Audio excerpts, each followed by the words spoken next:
Sure, sure, sure. Go. Sige, hintayin ko lang.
Anong ginamit mo so far na language? Python ba? Python. Sige.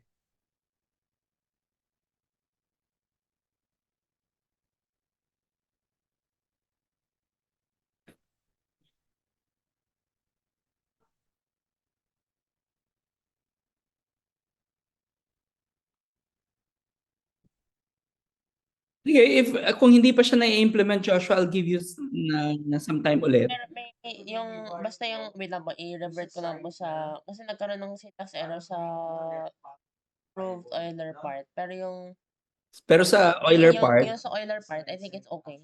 sige, tingnan ko nga. Yun lang. Revert ko lang po mabilis.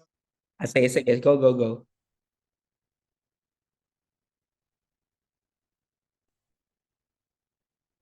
Nga. Sige, lambda and power, power. So, itong function. All right. So,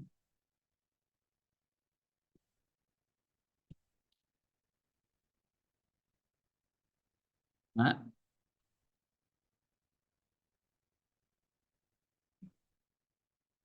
Oh, Ano ba? oh, Nung ano po, okay naman eh. Kaya kulangan.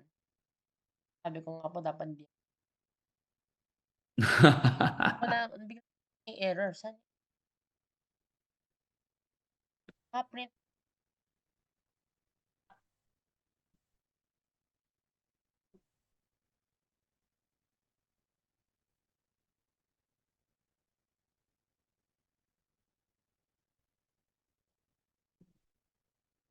Ano po nun? pero ang function na niraran mo, eh, Kaya nga ano ba? kasi yung nakikita ko ngayon, that you are currently running, anong ba yun? Anong differential equations niraran mo? Kung ano ba, yung given ba? I forgot. Ginawa ko po, ang ginawa ko po pala, ko alam paano mo na isa-solve siya na automatically. Solve ko na po yung ano na yung zero. Ito na yung zero. Bale. Yan ba, Ah, ito mismo yung zero. And k- S of zero, yung calculate pero manually. Pero if you could remember yung una nating it's just ang f of xy mo is x times square root of y, di ba? Ang solution Talaga niya ba? is x squared over 7 ba yun? Over 4 plus 7 over 4. Tama.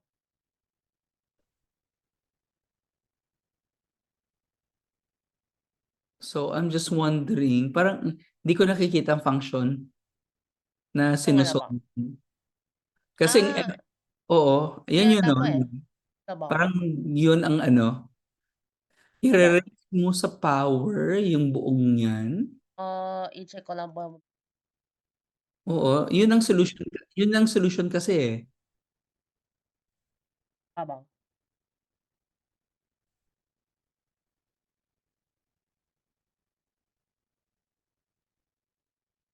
Yun ang solution. Parang gusto mo i-run is actually yung differential equation mismo, yung x times square root of y. Hindi, wala siya dyan. Nga po eh. Ano yung problema? Naman ko na po kasi yung solution na gagamitin. So, Okay. Gusto mo kung lang mo ng isa-solve, solusyon. kung isa-solve siya, pwede ba po yan? I don't know kung pwede yan. Isa-solve siya na from yung gagawin ng computer differential equation. Meron mga packages to do that, to solve Meron ba? the DE. Meron. So may I kulang lang think po sa ng siguro NumPy, mga andyan din stuff. yan eh. Pero May ang kulang gusto ko ba? sana muna is for you to run using the Euler method muna para at least you could see it and how it's being used. Ano nangyari? Never's happening.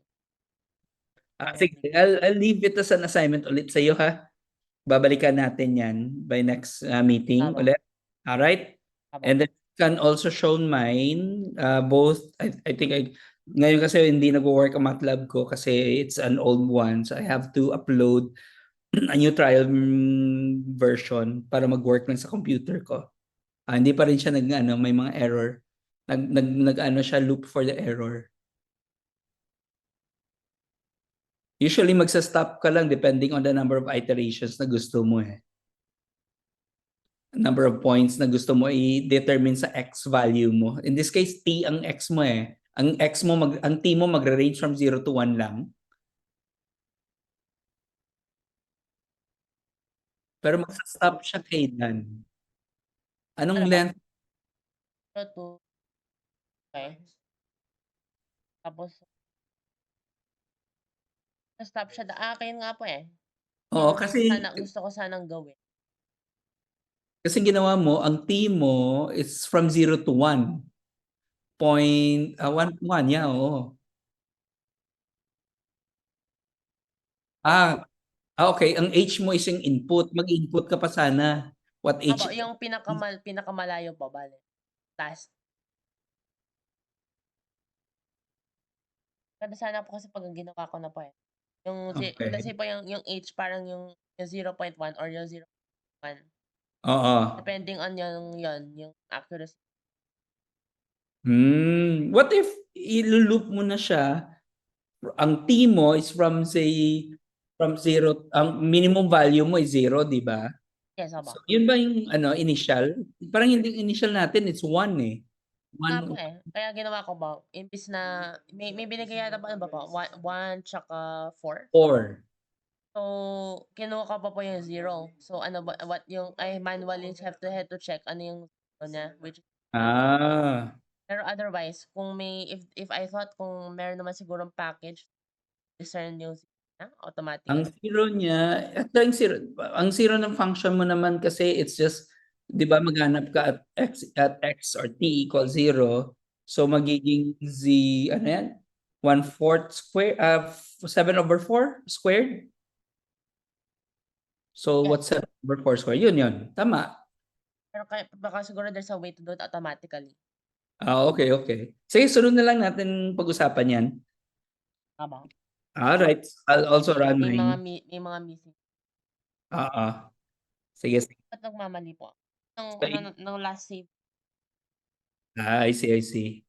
Nakapag-run siya on the same value ng ginawa nating ano. Tapos yung max error po mga 2 Okay. timer.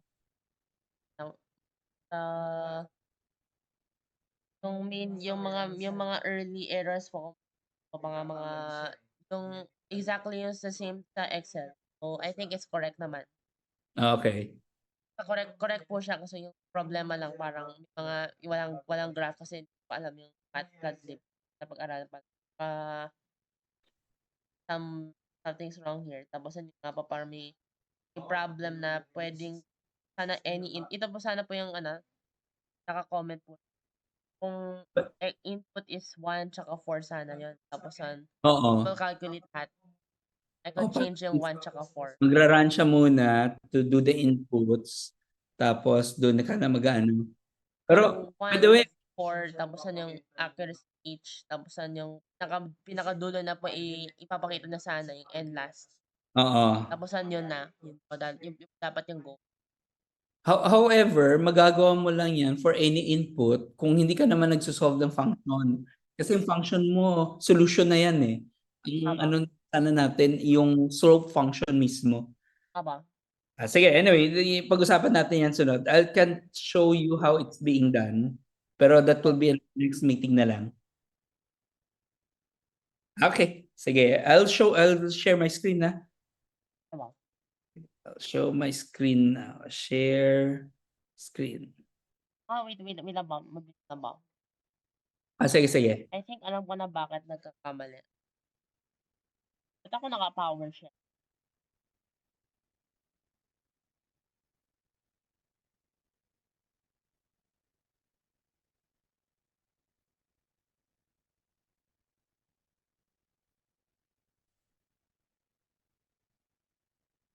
Hindi na makita pa eh.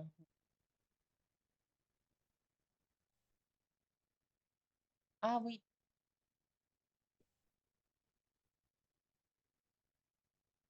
Collab ba yan ginagamit mo?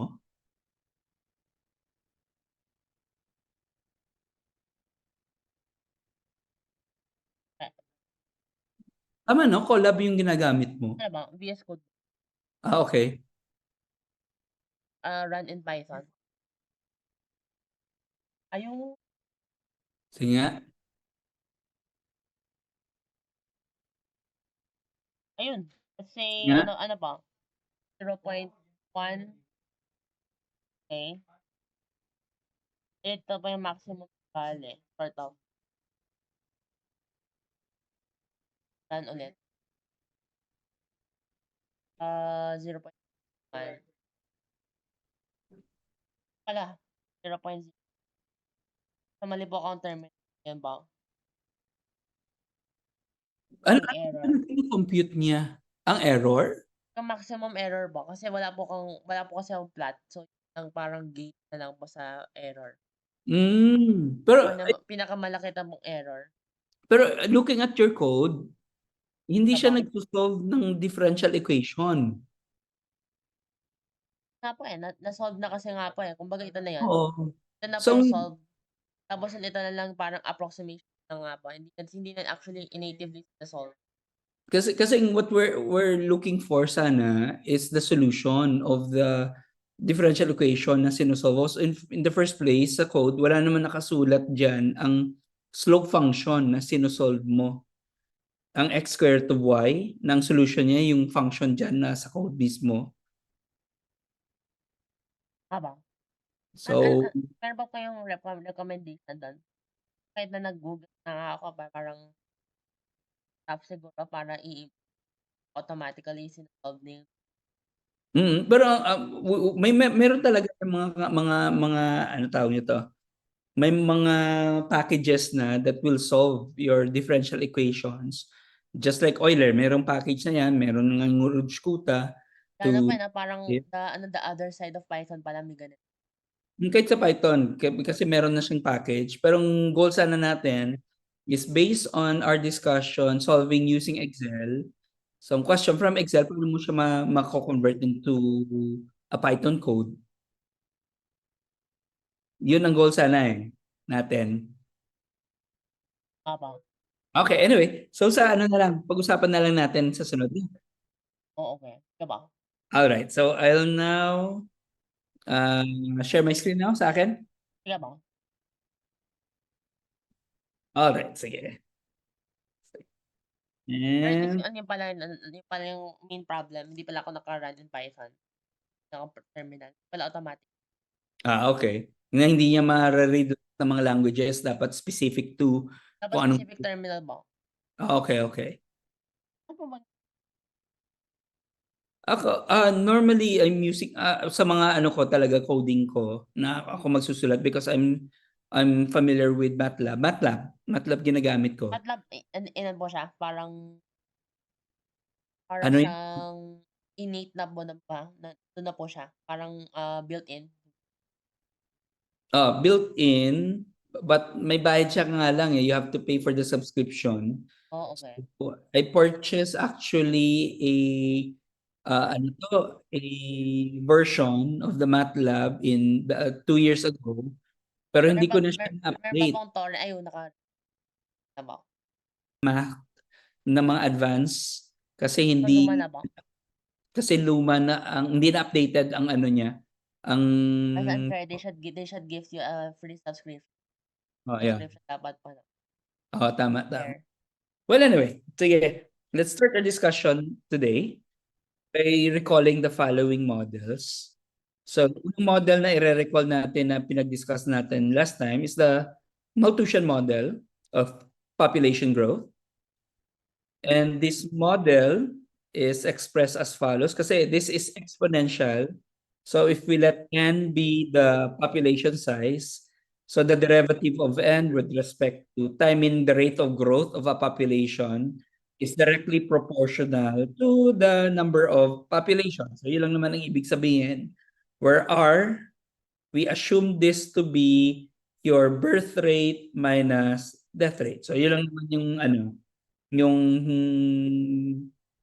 produce natin last time. And we were able to solve this. So may solution ito. Yung solution nito, if you can remember, since exponential to, separable ang equation.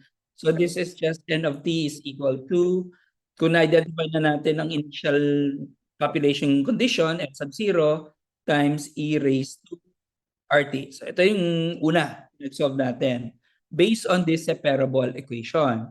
And another separable equation which we were able to discuss is of course the logistic model. Yung logistic model ko, ginawa natin, still ang itsura niya, this is exponential growth. Derivative of n with respect to t is directly proportional to Rn, pero i-restrict mo ang growth nito by identifying a multiplier. Ang multiplier natin must have a condition na if it's from the very beginning of the population growth, medyo free pa siya to grow, pero once na paubos ng ang sources mo, let's call this k, tapos hanggang maximum lang tayo ng k, so we have a weight for it to be 1 minus k over n over k. So yun ang multiplier natin sa Malthusian model para at least ma-restrict yung population growth. And we were able to solve this last time by, I think, nag-separable equation tayo dito. We use some partial fractions to be able to solve this. So this is just n of t, it's equal to n sub 0 over n over 0 over k plus 1 minus n sub 0 over k e raised to negative rt. So ito yun, yung solution mo. Alright, so all of these models somehow give us an idea of the growth of the population. Pero population per se, hindi naman necessarily human population yon. It can be like bird population, say fish population. Meron ba pong life na parang would undergo population? Hindi naman necessary life. Di ba lahat naman nag-grow basta living things? Ang isa doon, you could consider is the growth of the colony of a bacteria na living, meron ba pong na it can model. Parang, ano ba nag-grow na non-living thing? Unless mechanical, di ba? Pwede, as long as you can identify na kung mechanically, so kung if it's a Malthusian model, so it will grow na unlimited ang resources. Pero ma-imagine ko siya for a logistic growth, halimbawa, ano ba yun? Yung distance, not distance of a car, kundi, ano ba yung pwede? Parang wala eh, parang hirap siya describe yung population growth if it's a non-living, usually pang-living to na model. Okay? So anyway, pang-living na lang na model. So at this time, what we will do is what if we will model two sets of population. So dalawang sets to, population 1, population 2, and let's try to look at the growth together. Pero two conditions. Let's consider na these two species, sabihin na lang natin species, would not compete on the same resources. Kasi may kanya-kanyang resources, so they will always coexist to each other. Or what if nagko-compete sila of each other's resources? So pwede din yan. So what if one population would eat out the resources of the other and vice versa? And lastly, another one, what if one is a predator and the other one is prey? So meaning to say it's a prey-predator relationship. So is yung population growth naman on all of this.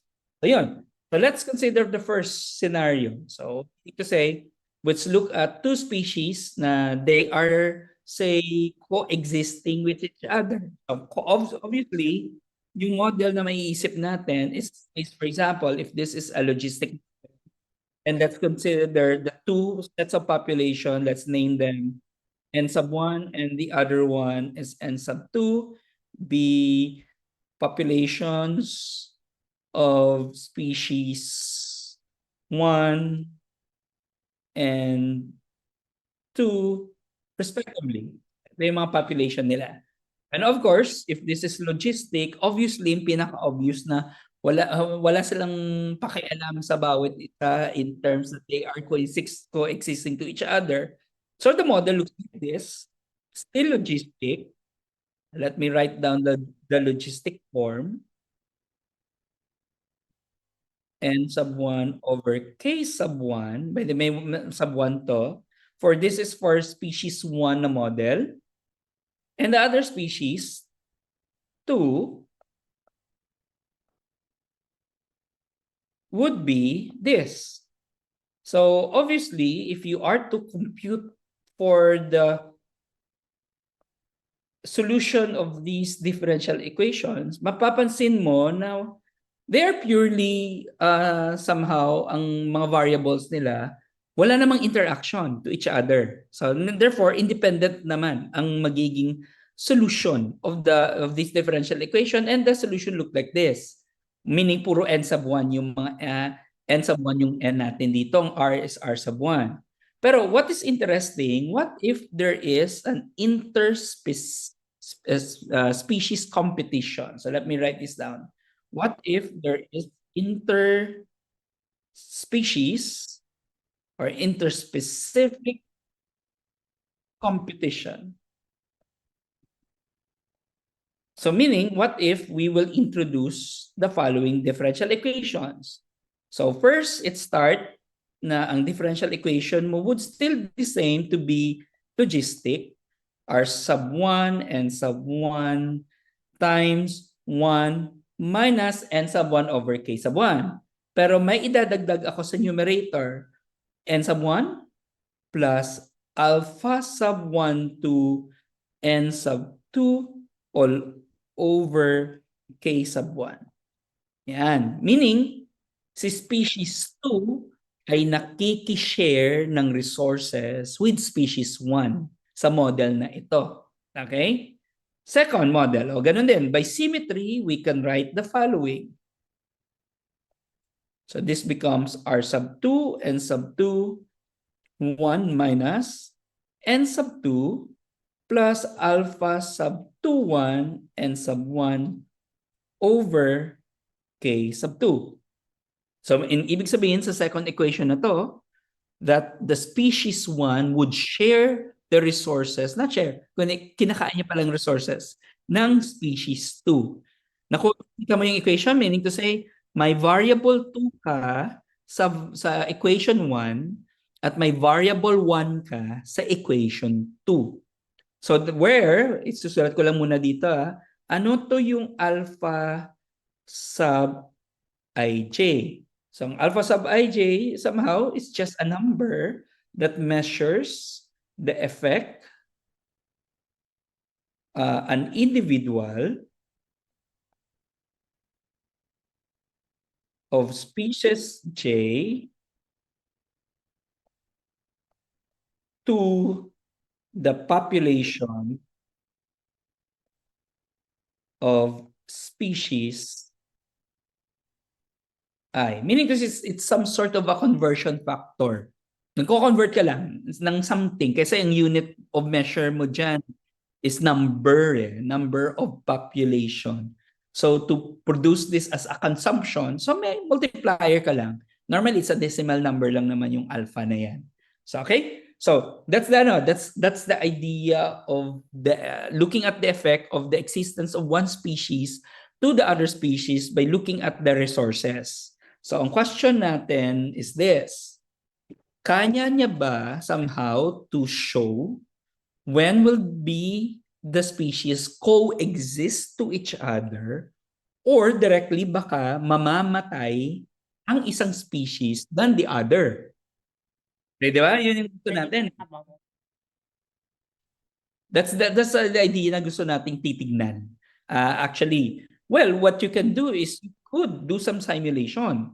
If you know the values of R sub 1, R sub 2, alam mong values ng K sub 1 and K sub 2 mo together with alpha sub 1, 2 and alpha sub 2, 1 kung alam na natin.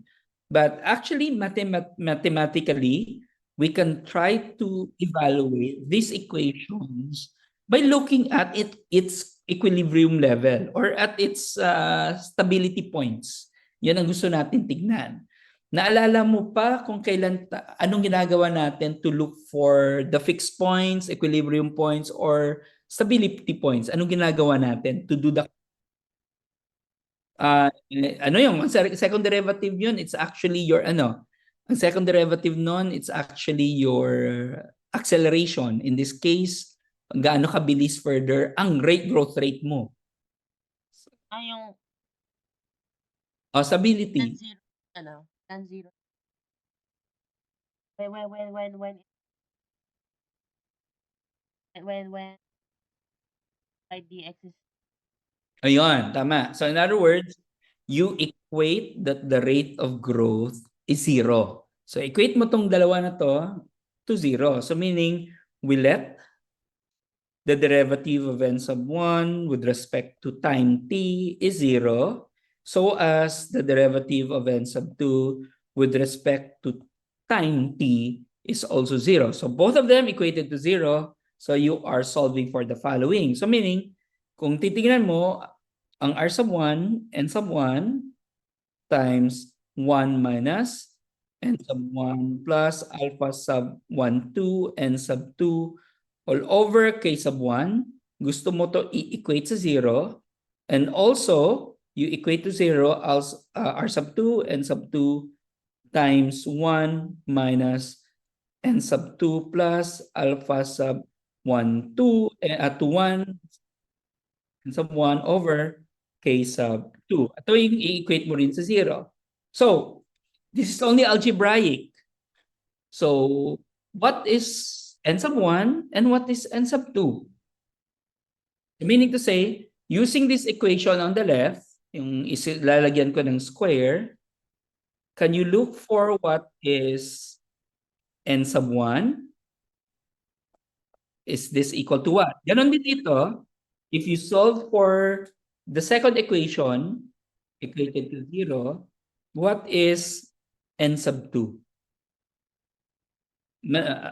Particularly ang non-trivial 0, meaning to say, obviously, satisfy nito, it's when n is equal to 0. Sure na tayo niyan. So, wag na yun. Kasi very trivial. Dapat ang hindi trivial. So, what's the non-trivial solution for this?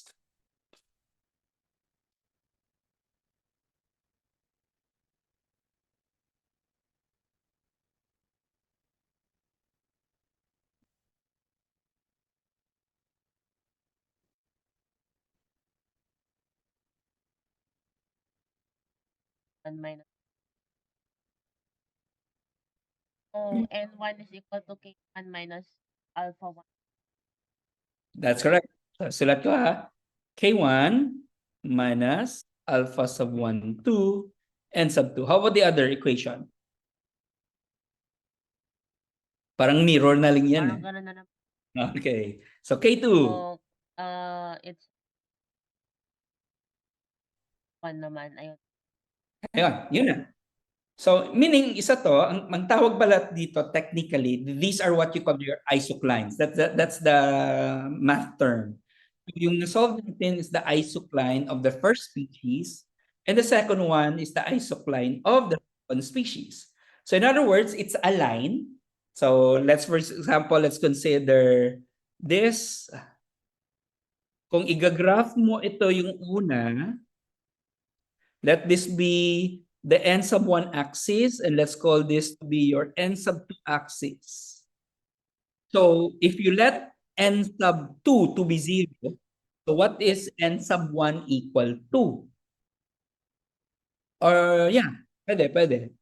When n sub 2 is 0, anong n sub 1 equal to? Sorry. When n sub 1 is 0 pala, what is n sub 2 equal to?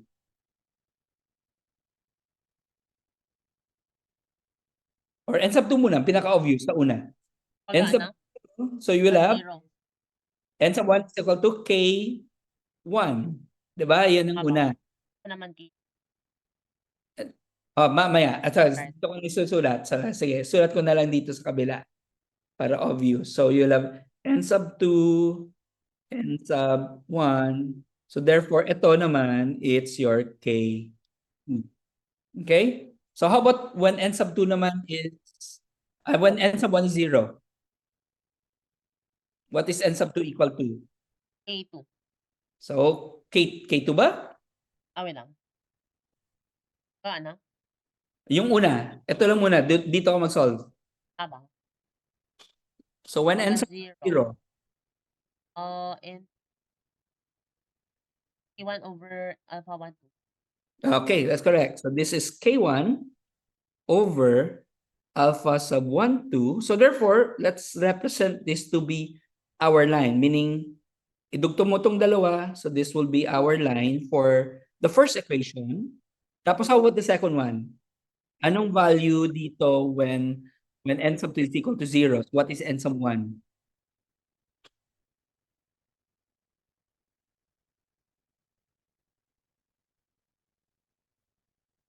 Ito. Dapat? Ang point na yan. Ano yan? Dapat ano rin naman. Baliktad ng K2 alpha 2. That's right. K2 over alpha sub 2 to 1. Okay. So let's connect this. Let me call this to be your red. Yan. Red natin yan. Alright. So what is interesting is this. So alam natin, concentrate muna tayo dito. Gusto ko mag-concentrate dito sa equation na yan. Alam natin, all of these points, for example, this point, gamit ako ng blue. Let's consider this point here or this point or this point.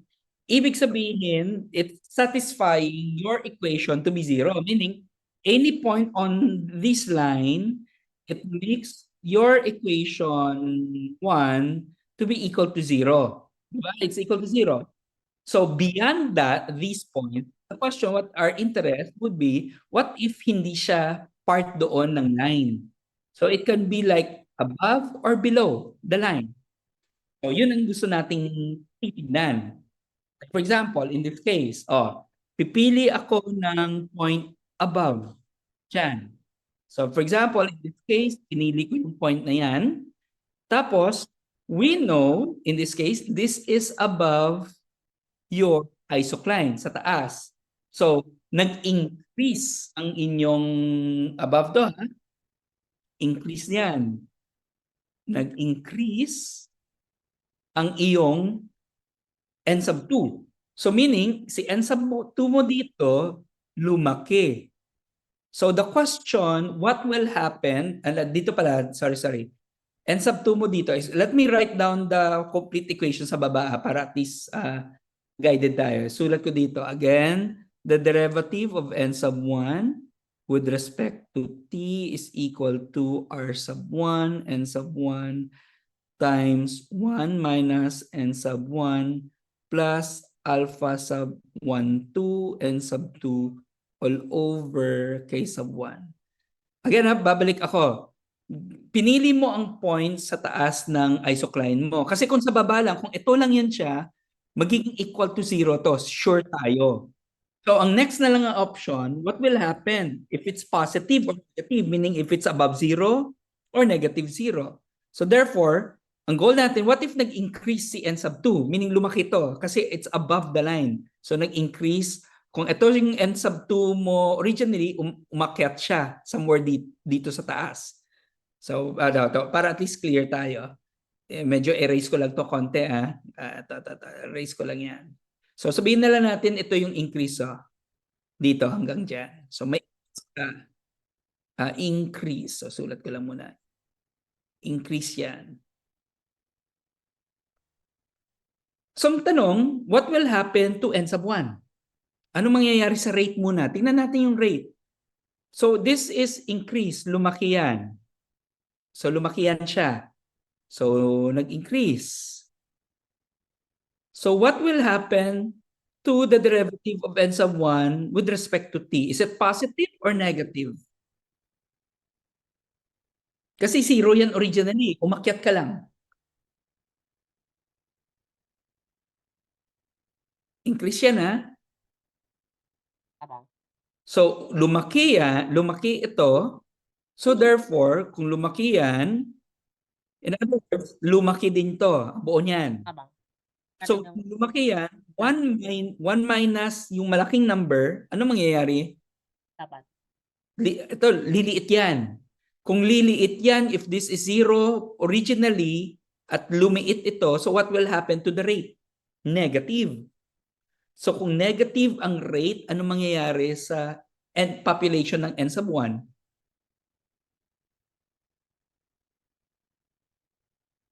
It becomes what? Meaning kung ang growth rate lumiit, ano mangyayari sa population? Ano? Approach. Or liliit lang. Meaning to say, liliit siya. So meaning, ang n sub 1 mo, ang direction ng n sub 1 mo dito will go to the left. Gets mo? Yes, So lumiit siya. So yun ang behavior niya kung sa taas lang siya ng isocline. So similarly, the same din. Tanong ko, what if below siya sa isocline? For example, pinili mong itong point na to. So below siya sa isocline. So nag-decrease ka ng number of n sub 2 mo. So meaning ito, nag-decrease yan. Decrease.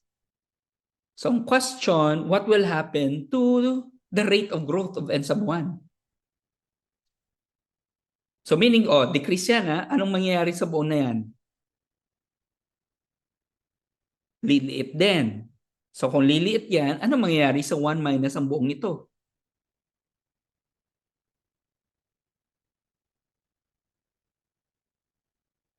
What do you think, Joshua? Sana po dapat increase. Lalaki to. Kasi 1 minus ang number, so therefore it's bigger. So if it's bigger, ang buong expression na to, big, lalaki siya. So therefore, your rate of growth from 0 magiging positive. So if it's positive, what will happen to the rate of growth of n sub 1? I mean, yung growth mismo na n sub 1. Lalaki yon. So therefore, the direction would be to the right. So medyo nakuha mo ang idea? Yes, So yun. So this will be our direction. Kung sa taas ng isocline, to the left. Kung sa baba ng isocline, to the right. Okay? Clear? So tandaan natin yan mamaya pakinggan na natin. How about the in terms of differential equation number 2, meaning ito yung differential equation number 2 natin. So isulat ko sa baba para guided tayo. Let me write this as the derivative of n sub 2 with respect to t is equal to r sub 2 n sub 2 times 1 minus n sub 2 plus alpha sub 1 to 1 to 1 n sub 1 all over k sub 2. Ayan. So, same pa rin ang gusto nating gagawin. How about we choose a point above the isocline? Pero at this time, galing sa left-hand side, kasi gusto natin evaluate ang population number 2. Kasi ito yung tanong natin, ano mangyayari? So meaning to the left-hand side, meaning there is an increase in the population on n sub 1. So ang question, ano mangyayari sa population ni n sub 2 naman? So therefore, lalaki yan, ang n sub 1. Parang cycle. Sige, Wala tingnan pa, no? natin. Tingnan natin. Tingnan natin mamaya. Pero ang tanong ko lang, anong mangyari sa population ni n sub 2, yung na-encircle ko? Di ba, maliit to. Ito, so therefore, ang buong ito malaki. So 1 minus malaki, magiging Dapat mas maliit. mas maliit. So therefore, if it's small, magsuslow down. So if it's, kung ang population magsuslow down, liliit over time yung n sub 2. So that's the reason why we're representing this with an arrow down. Okay? Clear? Yes, tama. So how about, sa baba na tayo ng isocline. Let's choose this point. So therefore, kung sa baba siya ng isocline, your n sub 1 naman nag-decrease. So may decrease ka naman ng n sub 1 mo. So ang tanong, anong mangyari sa n sub 2? Is it going up or is it going down pa rin? So meaning, go back here. So ito, lumiit. So kung lumiit yan, ang numerator, liliit. So therefore, 1 minus ng isang maliit na number, malaki. So kung malaki yan, so therefore the growth rate you will have, at sana tayo, n sub 2. So ang growth rate natin dyan, tataas. Therefore, the population will increase. Ayun. So represented by this arrow. Okay? Clear? So now, since may dalawa tayong two different equations and may two possible scenarios, for each scenario, meron kang two directions. So ang question natin, how many possible combinations you could produce from these two types of line? So pwede nating titignan would be the following. Ito yung parang magiging itsura niya. First, you can consider, sana yung ano ko, ang ano to, parang naputol ang line ba? Okay lang, okay lang. So first two scenario natin would be, first scenario, gamit pala ako ng black na x na ano na n sub 1 axis and n sub 2 axis. So ang first scenario mo, pwede ito yung blue line, ito yung blue line, meaning ito yung iyong, ano nga yun? K sub 1 over alpha sub 1, 2. Ito naman ang K sub 1 mo. And ito sa baba, ang red line. So ito yung K sub 2 mo. At ito naman ang K sub 2 over alpha sub, ano yan? 2, 1. Diba? That's the first scenario. Second scenario, pwede baliktad. So let me draw the second scenario. Okay. If n sub 2, dito naman yung n sub 1. Sorry, n sub 2 dyan. Ito yung n sub 1. So, second scenario mo, this is the blue sa baba. So, let's name this K sub 1. Ito naman si K sub 1 alpha sub 1, 2. At tapos, andito si red line sa taas. So meaning this would be, sandali lang, parang may na-touch ako. Oops, sorry. Ito pala yan. Yan. So therefore, ang ginawa natin, ang K mo becomes K sub 2 and this is K sub 2 over alpha sub 2. Anong dalawang senaryo pa na kulang? So lalagay ko, pangit. Ano ba to? Ay, bakit ito yung ano ko? Yung, ang laki ng, 65, sorry, yung thickness, oh. Ano ba to? 2? So, gawin natin, this is, wala, sobrang liit. Gawin natin, 2.5 ba to? Let me see, Hindi ko naman memorize ang setting. Medyo makapal pa siya, no? So, gawin kong 2. Yan, gawin kong 2. So, this one, tama, ito na yan. So, dalawang Scenario? Anong dalawang scenario na nakakalimutan pa natin?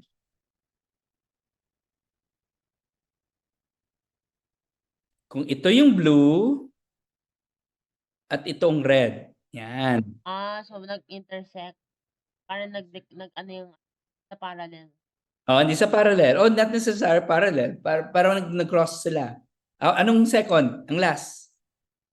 Pwede ito yung blue, ay itong red, gawin natin blue. At ito naman yung red, pabaliktad. So in other words, ibig sabihin, sa first scenario mo would be the first one, gawin kong black to. So ang k sub 1 mo over alpha sub 1, 2 is greater than k sub 2. Tapos yung k sub 1 mo is greater than k sub 2 over alpha sub 2, 1. That's the first. Yung pangalawa naman, k sub 2 mo naman is greater than k sub 1 over alpha sub 1, 2. Tapos k sub 2 over alpha sub 2, 1 is less than it's greater than k sub 1. Dali lang guys, dali lang Joshua. May ayos sa kabila, quickly lang. Diba?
Okay.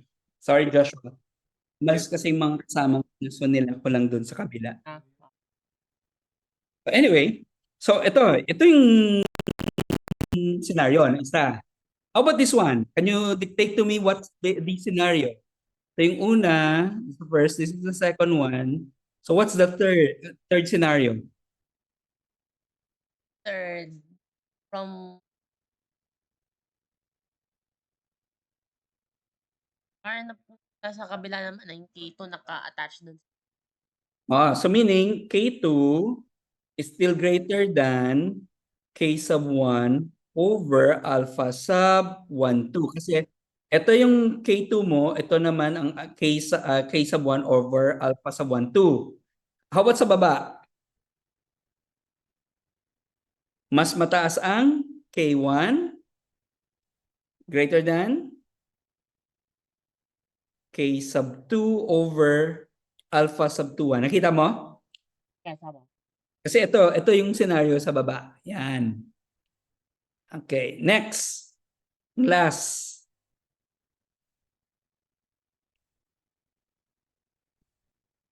Saan mas mataas? Ang red. So therefore, K sub 2 over alpha sub 2, 1 is greater than K sub 1. Tapos sa taas?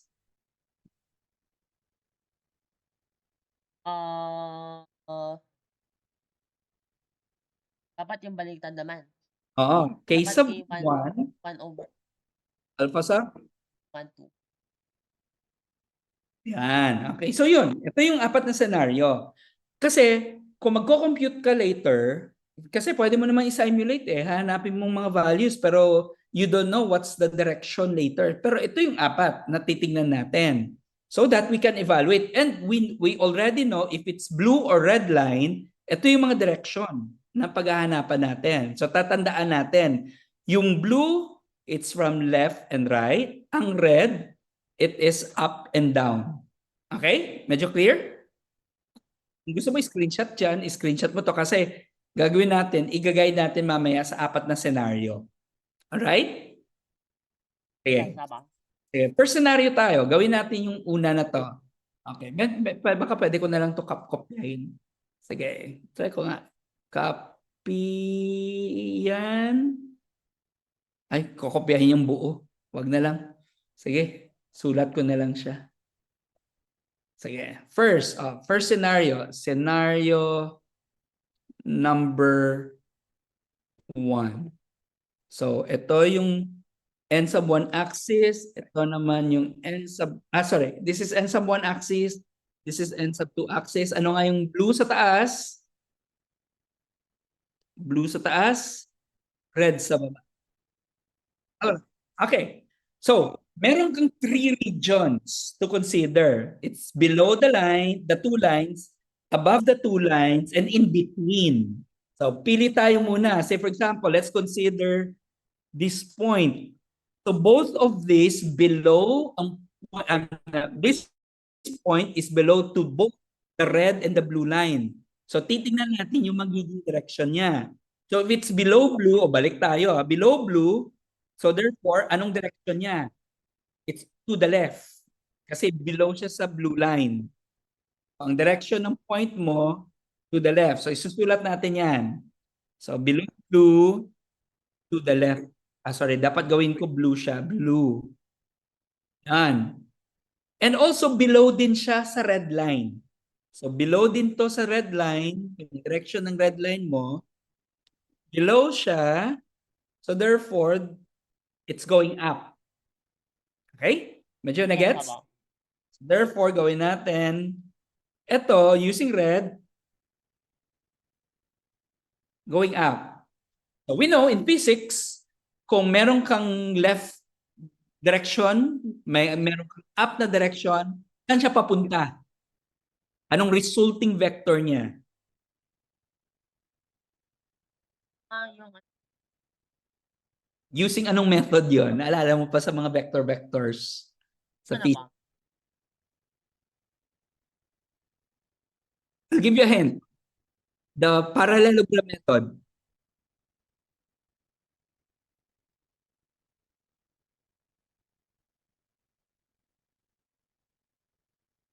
Vector sum. Pero anong direction ng vector sum mo?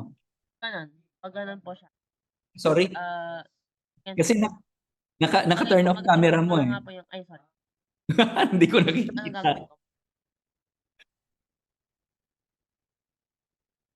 Ay, sorry. Parang ayun yung... That's correct. Tama. Yon. So, gawin natin. 'Di ba ang parallel method? Tama yon. Pinapakita mo. So, parang ganito. Gawa ka na ng parallel, tapos diretso mo pa noon. 'Di ba? Yan, direction. Yun ang resulting. In other words, papunta siya dyan. So, meaning, the next point, papasok siya to the center na region. So we don't know yet kung papasok na siya sa center if it will stay in the center. Later na lang, mamaya. Okay? So, pero next natin na point na pipiliin ay sa taas. Itong point na yan. So what we want to know, saan ang direction niya? Palabas ng palabas siya o going towards the center din gaya nung ginawa nung isang point. So again, go back to the direction na sinet natin kanina. Yon. Above blue to the left, above red going down. So blue to the left, red going down. So blue to the left, at ang red natin going down. So therefore, the resulting vector, ang direction niya, using the parallelogram method, going here. So in other words, papunta anywhere, basta kung ang dalawang points outside, papasok siya sa gitna. Clear? Medyo naintindihan? Yes, Apo. So let's consider if the point is here. Sa gitna na siya. Ang tanong natin, anong direksyon ng point na yan? Based on the two directions. Kung blue, saan siya papunta? If it's below, ayun ang guide mo. Meron ka ng direction earlier. If it's below blue, saan papunta? Left or right? So blue. Below blue line. Dapat, Left or right siya? paano pa rin? Pa-left po? Going to the Kami left? lang. Tingnan mo to. Parang vector field pa po. pero ang question ko lang, actually, ginagawa natin ngayon, vector field to. So, ang Yung gina- mismo ba? Parang oh, inana pa parang ang tawag dun, ginagawa lang, parang from nothing. pero ang question ko ngayon, anong point na yan? Itong point na to, saan siya diretso? Left or right muna? Yung kung below blue. So, meaning blue, di ba blue natin, either left or right. Since below the blue line siya, saan siya papunta? Left or right?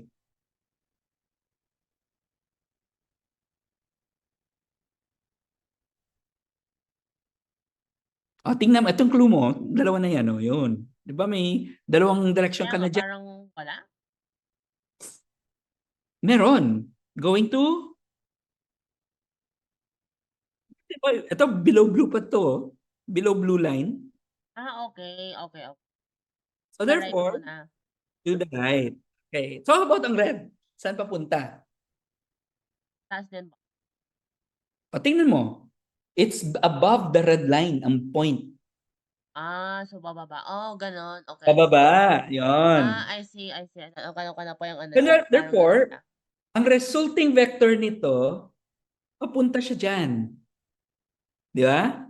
Papunta siya dyan. So therefore, ang labas niya, if you do this again and again, bababa ng bababa, bababa ng bababa, hanggang punta siya dyan. Di ba?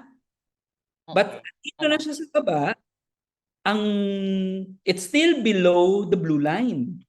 Pero ang blue line mo will always give you the direction where? Left or right? Paano pa, parang pa-right. Pa-right pa rin. So therefore, if we use the blue line, pa-right ng pa-right, papunta na siya dito. This is your equilibrium point. So in other words, anong species yung nanalo? Is it the n sub 1 species or the n sub 2 species? Napansin mo, nag-zero na ang n sub 2 because it's in the n sub 1 axis. And this point, ang blue na yan, this is k sub 1. Di ba? K sub 1 yan. So therefore, ito yung napili na, yung ang equilibrium points, hanggang dyan siya. So therefore, in this case, n sub 1 will win, meaning maximum ka na k sub 1 na species, zero ka na n sub 2 species. So in other words, for this scenario, ito yung scenario mo, if ito yung mga parameter na sinet mo for your model, ang mangyayari, n sub 1 will survive the species. Yung n sub 2, yung mamamatay. So in this case, sulat ko n sub 1 wins and n sub 2 extincts. Lagay ko na lang. Ma-extinct ang n sub 2. Medyo clear yung paglalagay natin ng scenario. Tama. So yun, that's scenario number 1. Next scenario tayo. Magdadagdag ako ng additional paper. So next scenario tayo. How about scenario number 2 tayo? Sulat dito. Scenario number 2. Magsusulat ako dito. This is still your n sub 2 species na axis. This is your n sub 1 species na axis. Pero scenario number 2, baliktad siya. Red sa taas, blue sa baba. Red sa taas, and then blue sa baba. So again, ganun din yung gagawin natin. It's, pili ka ng point below the two lines. Anong direction niya?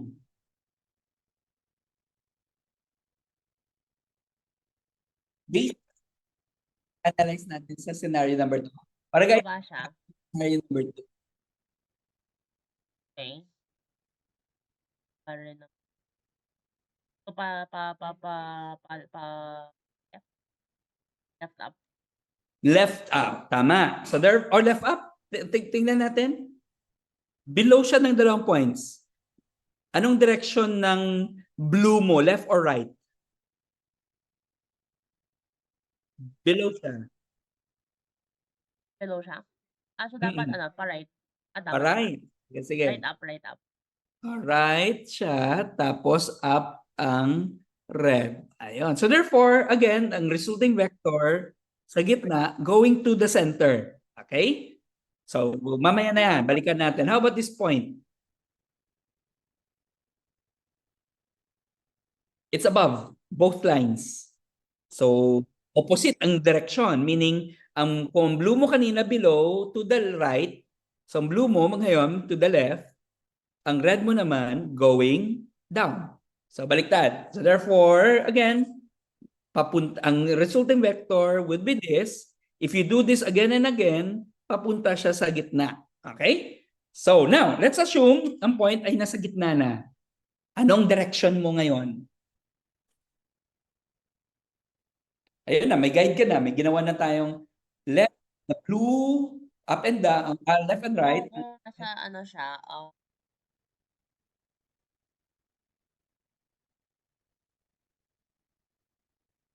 Yun, tama.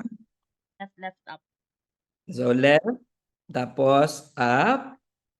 So therefore, ang direction niya ay papunta dito. And if you iterate this again and again, dediretso siya dito. Once andun siya, ano ang mangyayari? Is it going upward or going downward? It's still above the blue line and below the red line. Pero below na siya sa red line, actually, kung titingnan mo.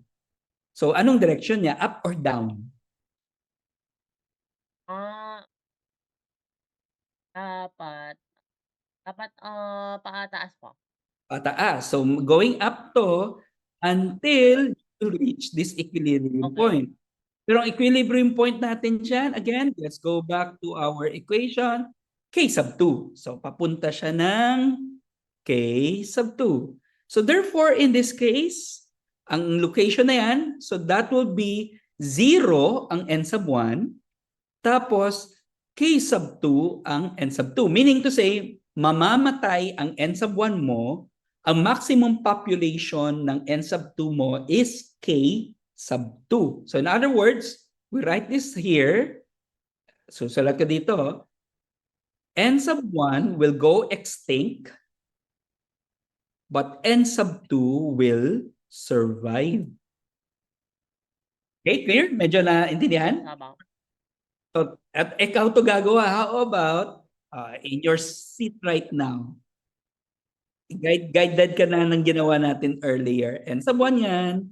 N sub 2. Tapos, this would be our scenario 3. Pero ano ang ano natin kanina? Scenario 3, red and blue. So, red ang on top.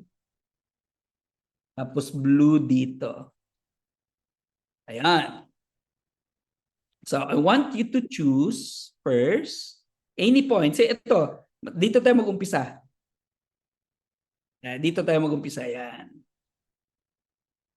Saan yan? So, right, right up pa rin. So going right because it's below the blue line, that's correct. So sulat tayo, below the blue line.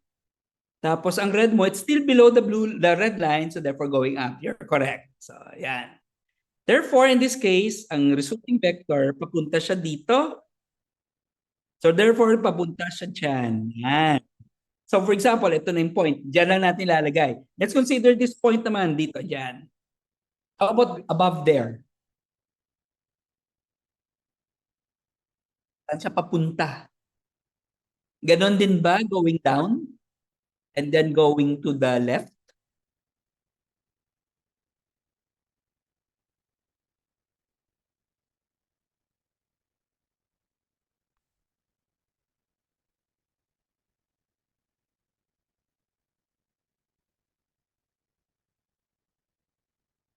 Opposite dapat. Tama. Pero So, ano? Parang tama, may difference siya kasi pabalik na direction. Pero anyway, tingnan natin. Kung ito, basta hindi left down ba? left down. That's correct. So, left siya sa blue. tapos down siya sa red. So therefore, the the direction will be this. So papunta siya dito sa gitna. Pwede dyan or pwede dito, di ba? Kung dito ka mag-uumpisa ng black mo, pwede siya papunta dyan. O kung dito mag-uumpisa sa ang black point na yan, papunta siya dyan. So either these two areas, region. Dito lang tayo mag-uumpisa muna dyan. Mamaya na dito sa next na region na yan. So ang question, sa dito tayo muna, dyan, na point na yan. So saan yan pupunta? Dapat pataas, pero left na. That's correct. Pataas siya, pero going to left. That's correct. So hence, ang direction mo, again, papunta dyan, that, dating dyan, it will going up or down?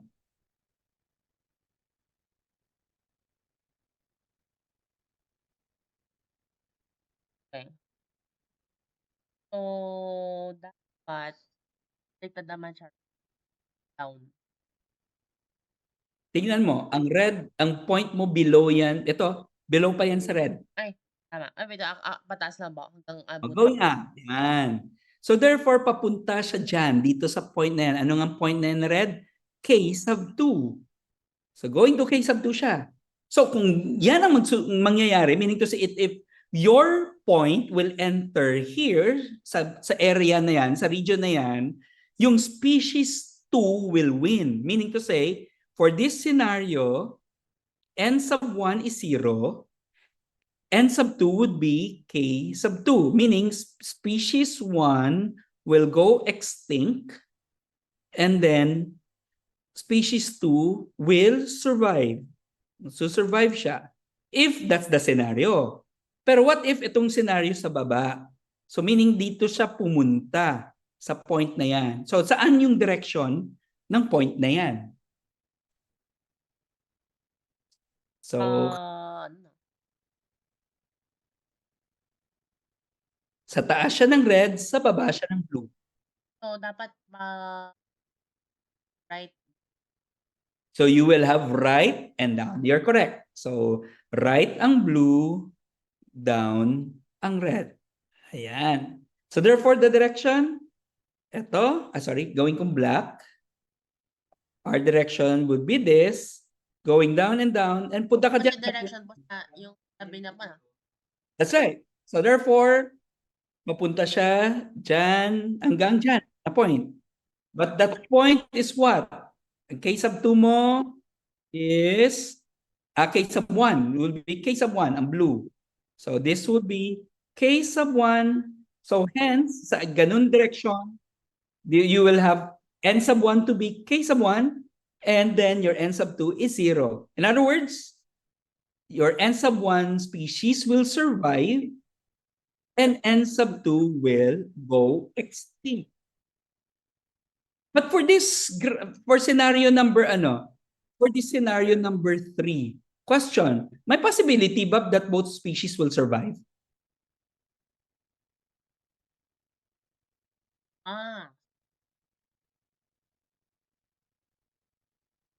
Scenario na both coexist.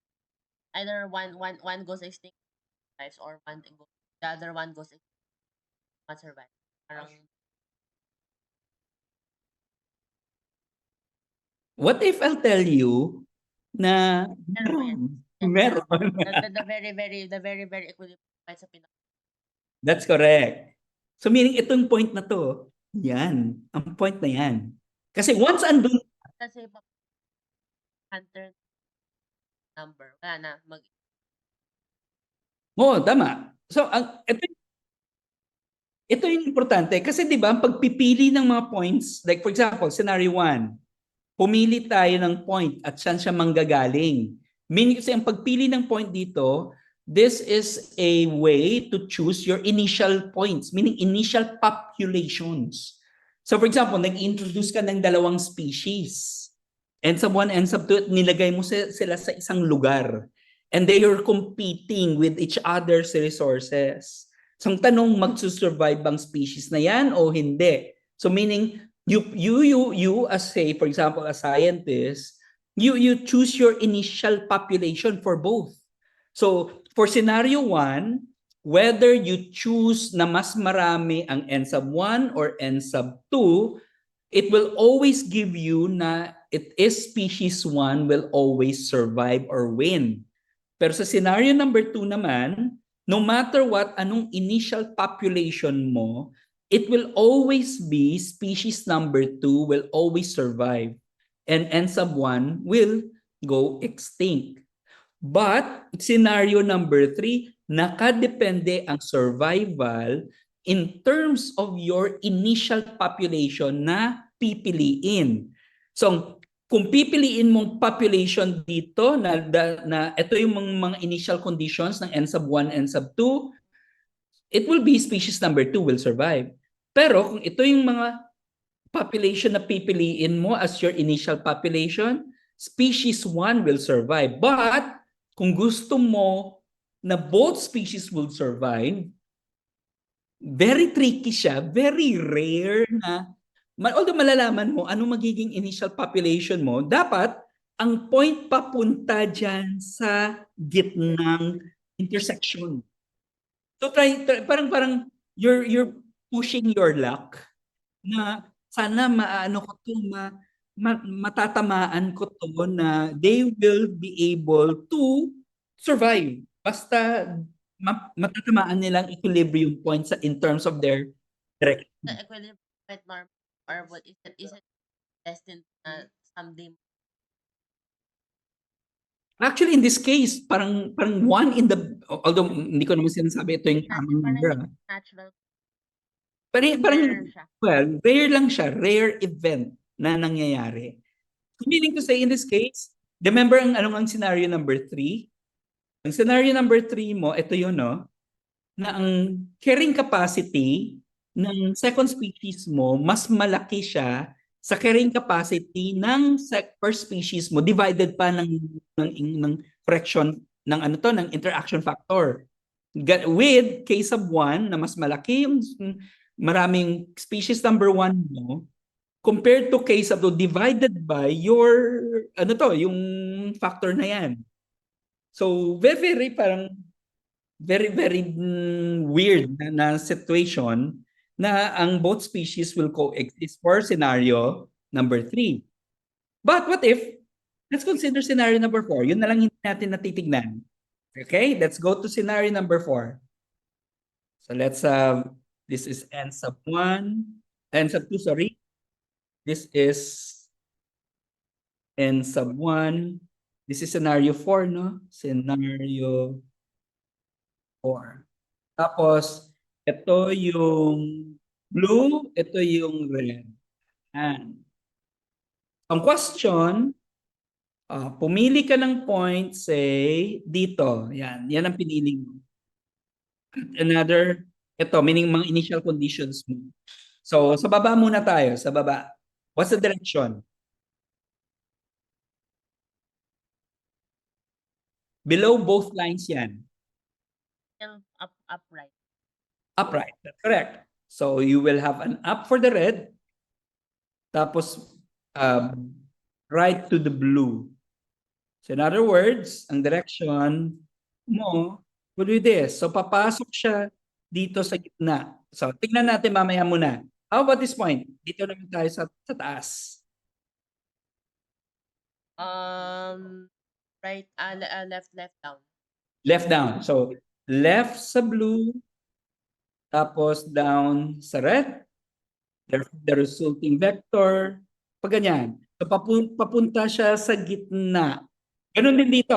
Kung pipili ka dyan, pipili ka dito, so the direction will be going to the center, di ba? Say for example, let's choose this point. Yan. Then this point.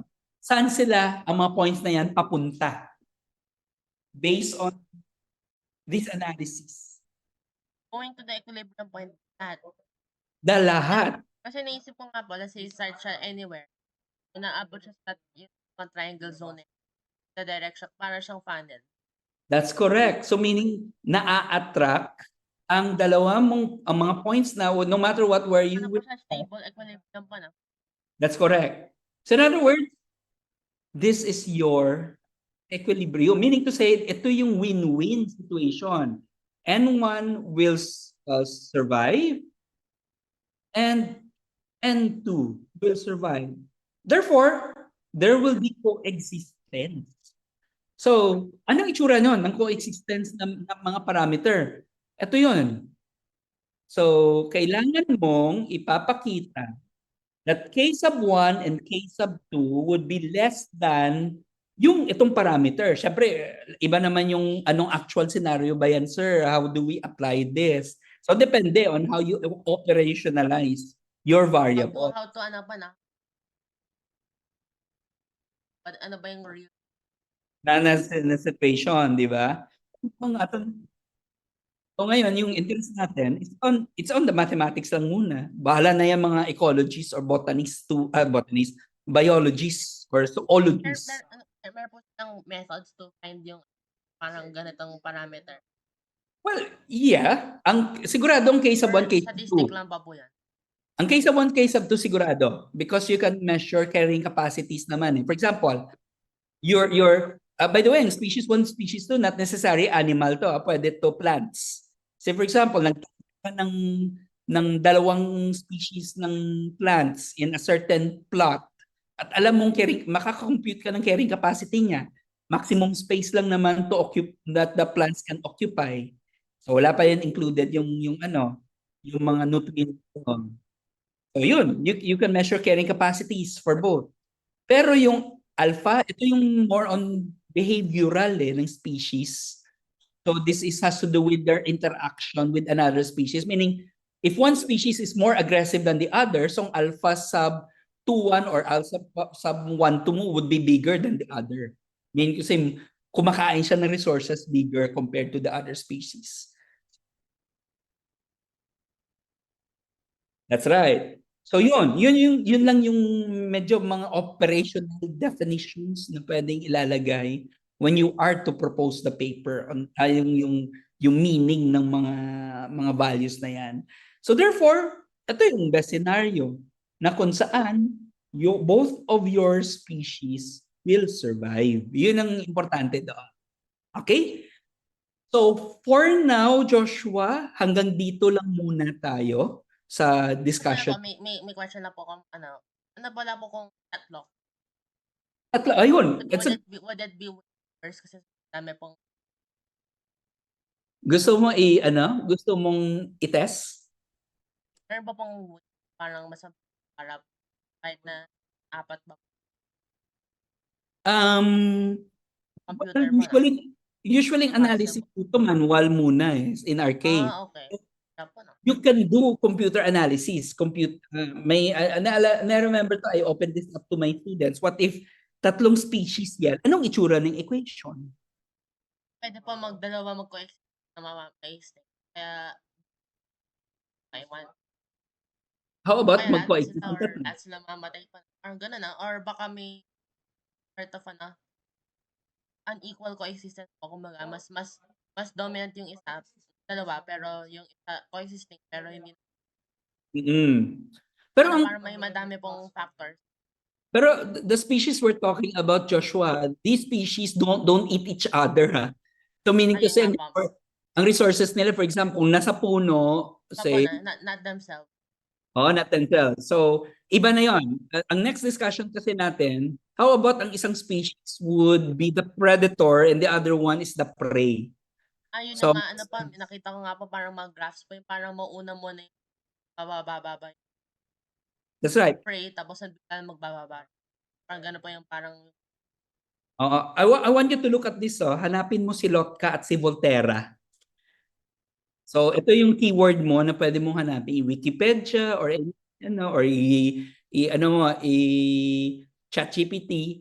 Makikita mo si Lotka Volterra nag-propose to ng dalawang models in the 1920s, I believe, kung tama ako sa dates.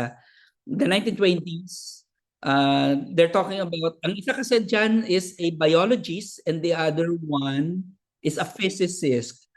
Kung remember ko pang story nito, either si Lotka o si Volterra, basta isa sa kanila is nanliligaw sa anak ng isang biologist.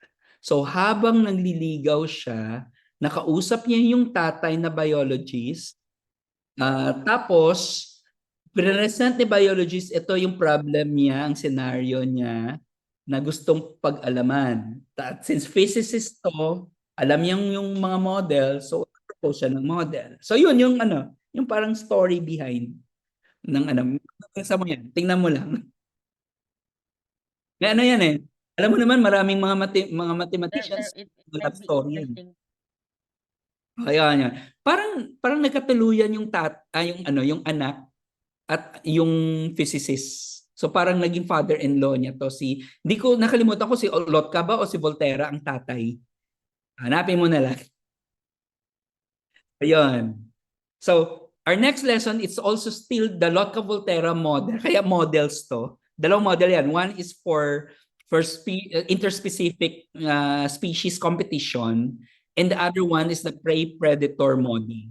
So, ang sunod natin na pag-uusapan is the prey-predator model. Are there, mas mayroon pa po yung mindless omnivore na kaya na, pero pwede rin. Kung marami, syempre dumadami equations mo. For example, interspecific to ha. So, you can have 3 species na interspecific to each other. Then later naman, how about sa predator? Maano pala, ay nga kasi, ay, kahit na yung paano ba, po, madali na pala kung, kasi kung average, Oh, well, mga 5 siguro. usually marami yan eh. So, Tens of other. that's right. Kasi ang actual word talaga mahirap i-model. Ang actual word kasi mahirap talaga i-model yan eh. So mag-uumpisa ka sa very, very, ano lang muna, simple model. So once maintindihan mo mga simple models, doon ka na mag-expand. So ang ginagawa natin ngayon, Joshua, analytical to na way to look at the problem. What if kung numerical naman? So ikaw magbibigay ng scenario on each different scenario.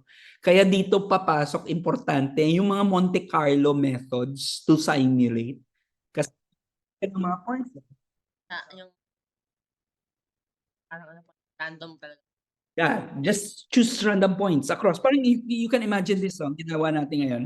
Choose random points anywhere, saan ang direction, so more often saan sa napupunti. If 100%, paano pala po yung yung is it different kung random or random? actually wala naman talagang random eh. Purely random, it's always pseudo-random. Everything is a pattern. Oo.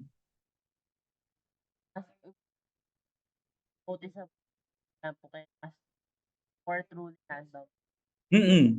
Kaya, although there are different algorithms to produce randomness, di ba?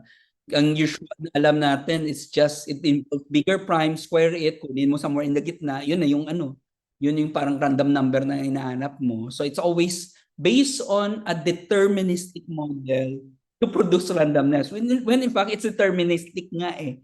So kaya wala naman talagang tinatawag na random unless you do really an experiment from that. So although it's still a concept, so we still accept na random pa rin yan.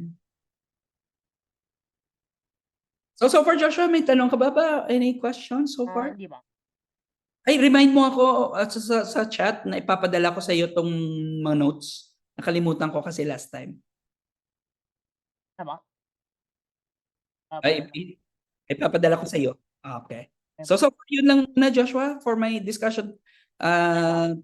Next natin naman, prey-predator model tayo. Alright, so for now, goodbye. Ingat. Okay, see you, bye. Bye-bye.